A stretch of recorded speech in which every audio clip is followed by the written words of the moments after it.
Hey guys, this is Jeremy Harper of Impact Church Reynoldsburg. And yesterday we had a really cool Zoom video conference with our church, and we had a question and answer time. So I would present an answer to some questions people had submitted, and then I would give the answer, and then our church people would submit and chime in, and we had some great stories and some great interaction. It was very interactive and engaging with the people who were on the call.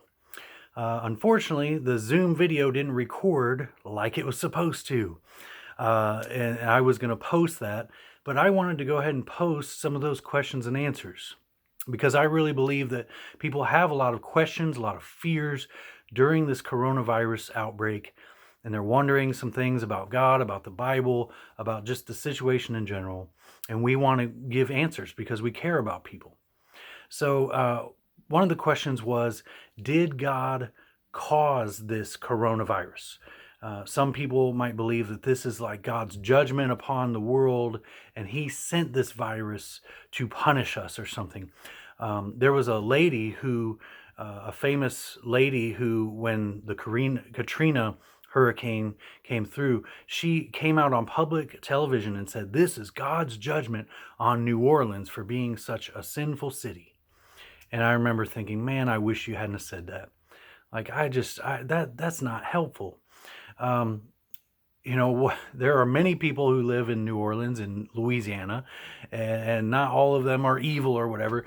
And so here's the deal. I believe that we just live in a fallen world. And what that means is when God originally made the earth, it was a perfect paradise, right? So everything was well with the world. Everything was right with the world. There was no sin. There was no sickness. There was no disease. There was no sorrow. There was no death. But when Adam and Eve chose to sin and disobey God, there were consequences. And one of those consequences is, he said to Adam, from now on, work is going to be hard for you. Like, you're going to work by the sweat of your brow. Thorns started growing up. There's going to be thorns that grow up, which I believe means there weren't thorns before sin entered the world. There were no thorns. And so these thorns are going to make work harder for Adam. And he said to Eve, there's going to be increased pain in childbirth. And then he said, you're going to die. And so before that, we can assume they could have lived forever. There was no death before sin entered the world, and there was no disease. But once they sinned, it changed our world, and we call it a fallen world. We now live in a fallen world due to sin. Okay, so now we have disease, we have sickness, and it's just a result of sin. It's not a result of someone being punished. It's just the whole world changed. And even the earth is not how it was made to be. So there's this really interesting scripture in Romans 8:18. It says, I consider that our present sufferings are not worth comparing with the glory that will be revealed in us. In other words, yes, things are bad right now, but the glory that's going to be revealed later is going to be so awesome. It's not even going to compare to how bad the suffering is, how great it's going to be in heaven. The creation, the earth, the world, waits in eager expectation for the sons of God to be revealed. For the creation was subjected to frustration, not by its own choice, but by the will of the one who subjected it, in hope that creation itself, listen to this, will be liberated from its bondage to decay and brought into the glorious freedom of the children of God.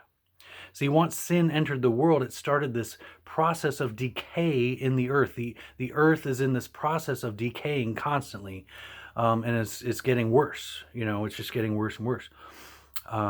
We know that the whole creation has been groaning as in the pains of childbirth right up to the present time. Not only so, but we who have the first fruits of the Spirit groan inwardly as we wait eagerly for our adoption as sons, the redemption of our bodies. So the world is groaning, waiting for the time when it will be redeemed or made right again. Our bodies are groaning, waiting for the time when they will be made right again.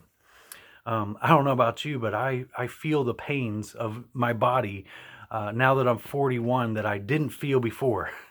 So my knees hurt sometimes going up the stairs.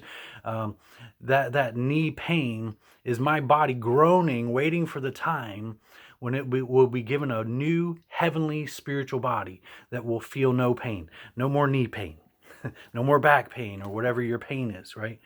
And then it says, for in this hope we were saved. But hope that is seen is no hope at all. Who hopes for what he already has? But if we hope for what we do not yet have, we wait for it patiently. And so it's saying there's a time we can hope for when everything will be made right. The earth will be renewed. Our bodies will be given new bodies. And so we just have to remember that nothing in this world is as it was made to be. Nothing in this world was how it was originally intended to be. Sin corrupted it, and just now things happen. Sickness and disease happen as a part of just being in this fallen world. So I don't believe God caused this virus or he sent it as some form of judgment. He could have. I don't believe he did. I mean, he did use plagues before, for certain purposes. Like he sent plagues upon the Egyptians so that they would let the Hebrew people go, right? He used plagues. He used diseases for a purpose. It's possible God is using this to get people to think about him and to turn and get right with him. In fact, this is an interesting verse in Romans 8, same chapter 28. And we know that in all things, God works for the good of those who love him, who have been called according to his purpose. So catch that. He's going to work all things for the good for those who love him. And so God doesn't necessarily cause bad things to happen, but he can take those bad things and turn them to the good. He can make good things happen out of the bad things. And so he may be using this time and working on people's hearts to get them to think about God and reach out to him and seek him. He can use the bad for good, but it doesn't mean that he necessarily caused the bad. I hope that makes sense. And I hope this answers some of your questions. Impact Church Reynoldsburg Facebook page. You can go to that and like our page. Subscribe to our YouTube channel. We would appreciate that. I'm going to post some more of the question and answer things that we did on Sunday. But we love you. Impact Church loves you. We care about each and every person in our community. And God bless you. And hang in there and hold on to hope during this time.